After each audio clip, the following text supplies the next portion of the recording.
This tutorial we'll be looking at how to animate the camera that's in the shadow effect from Title Punch, the latest pack from Useful Effects and distributed through FxFactory.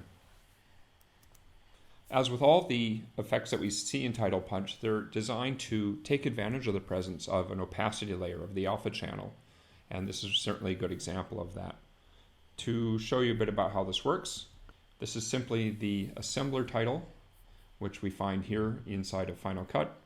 And it's very simple animation, just some text that comes down, and then we've gone ahead and changed that, the words on there. So we're going to go back to the effects, and we'll go down to the Title Punch set and pull off the shadow and just drag that on there. We could also double click it. And of course, as with all effects, you can open up the inspector and start playing around with the parameters. Most of them are pretty straightforward, but there is a couple that we want to point out as being a bit curious. So one of them is the control for the shadow. This is called the shadow shape, and we have different sort of default shadows that you can use. And if you want to, you can also scale those in and out. So you want to make that a little bit narrow, that's fine. Make it higher, that's fine too.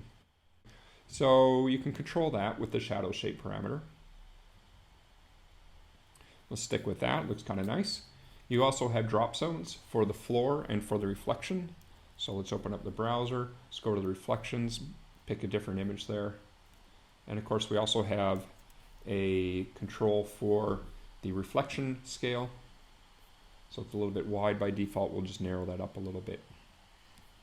You can also drop how much reflection there is, and of course push out the blur on that if you need to.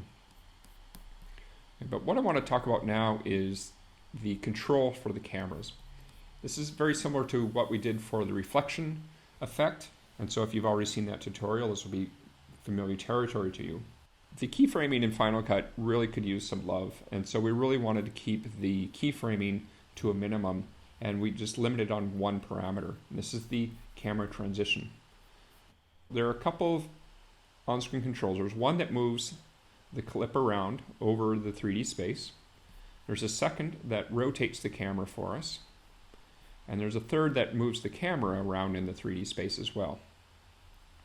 All right, and we felt that it would be a little bit onerous to be setting keyframes for a lot of parameters at once, so we really located them all, concentrating them on one camera transition parameter.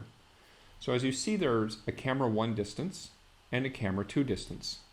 If I move camera 1 up and down, we see it's doing something there, but if I move camera 2, it doesn't seem to do anything.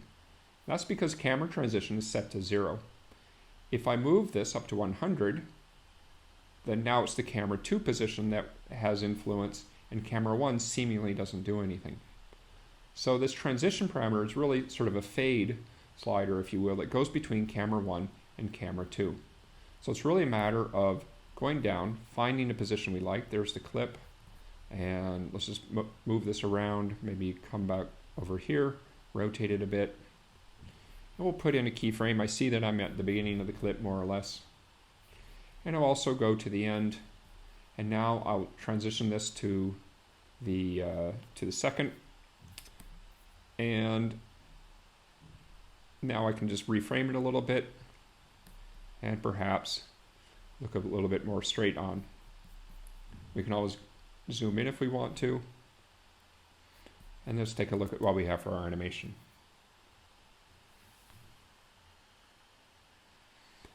What's nice about this is all the animation is now located onto one parameter, so that if we stop this and we open up the animation controls, you can see we can shorten it or make it longer just by moving this one particular keyframe.